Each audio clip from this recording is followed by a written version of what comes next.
Keseluruhan hidup adalah ujian dari Allah Ta'ala kepada hamba-hambanya. Bukan hanya untuk orang Islam yang beriman, tapi juga kepada seluruh umat manusia. Semuanya diuji, untuk menunjukkan manakah di antara mereka yang paling baik amalnya. Oleh karena itu ketaatan harus dibarengi dengan kerendahan hati bukan dengan kesombongan diri. Ketaatan harus muncul atas dasar pertimbangan pengetahuan rohani, bukan dengan dasar pencitraan. Syekh Ibnu Athaillah dalam kitabnya menegaskan bahwa, maksiat yang melahirkan rasa hina pada dirimu hingga engkau menjadi butuh kepada Allah, itu lebih baik daripada taat yang menimbulkan perasaan mulia dan sombong, atau membanggakan diri. Tapi kadang dari maksiat orang itu bisa menjadi baik bahkan bisa jadi kekasih Allah. Seperti contoh Imam Fudail bin Iyad yang awalnya menjadi begal atau penodong di zamannya, tetapi beliau berhenti dan insaf setelah 30 tahun berprofesi sebagai begal. Namun sebaliknya, jika ada orang yang selalu melakukan kebaikan kemudian dia sombong dengan amalnya, seakan bangga karena punya amal seperti apa yang ia kerjakan, maka pada hakikatnya dia rendah dan tidak ada nilainya menurut Allah. Tawadunya orang yang berbuat maksiat dan perasaan hina serta takutnya kepada Allah, itu lebih utama daripada takaburnya orang alim. Ibnu Athaillah membesarkan hati orang yang telah berbuat dosa, agar tidak putus asa terhadap ampunan Allah. Bahkan orang yang berdosa, namun bertaubat dengan penuh rasa hina di hadapan Allah, itu dinilai lebih baik, dibanding orang yang ahli ibadah yang merasa paling hebat, suci, mulia dan sombong dengan ibadahnya. Rasulullah bersabda, "Jikalau kalian tak pernah berbuat dosa, niscaya yang paling saya takutkan pada kalian adalah yang lebih dahsyat lagi, yaitu ujub atau kagum pada diri sendiri." Hadis riwayat Imam Ahmad. Sifat hina dina adalah wujud kehambaan kita. Manusia akan sulit mengakui kehambaannya, manakala ia merasa lebih mulia, sombong, ujub, hebat dibanding yang lainnya.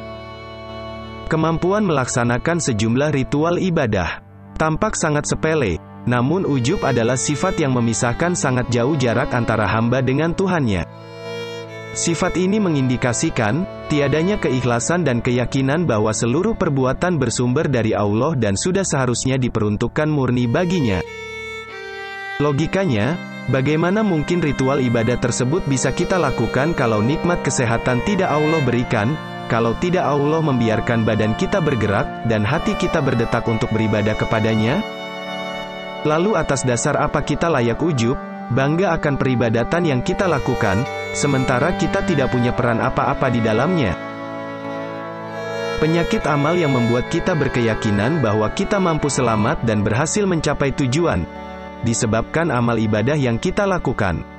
Padahal keberhasilan seseorang dalam mencapai tujuan bukanlah berkat ibadah yang telah ia dirikan, bukan karena doa-doa yang tak henti-hentinya ia panjatkan.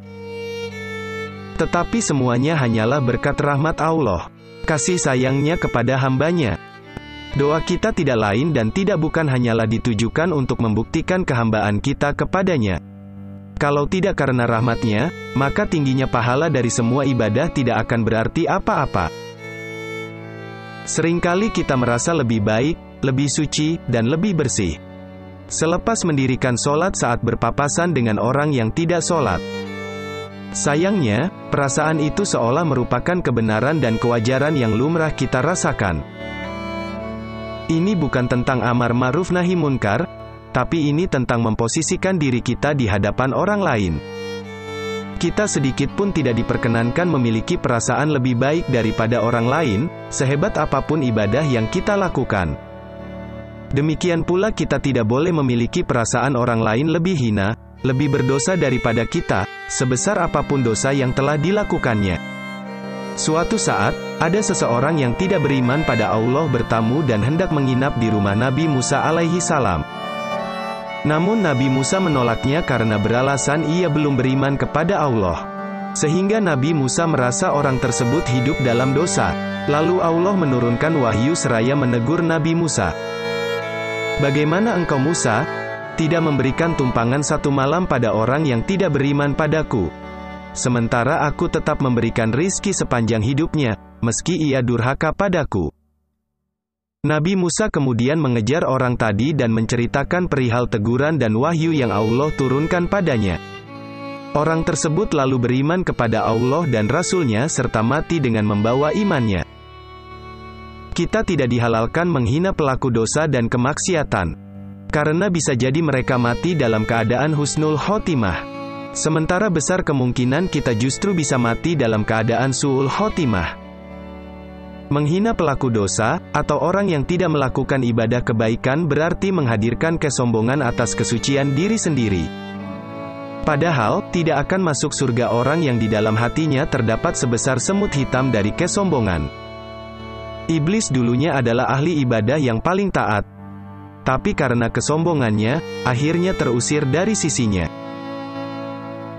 Pilihannya tetap berada pada diri kita. Apakah akan menjadi orang yang setidaknya menunjukkan tanda-tanda mencintainya, atau akan menjadi orang yang tidak memiliki cukup bukti bahwa kita mencintainya?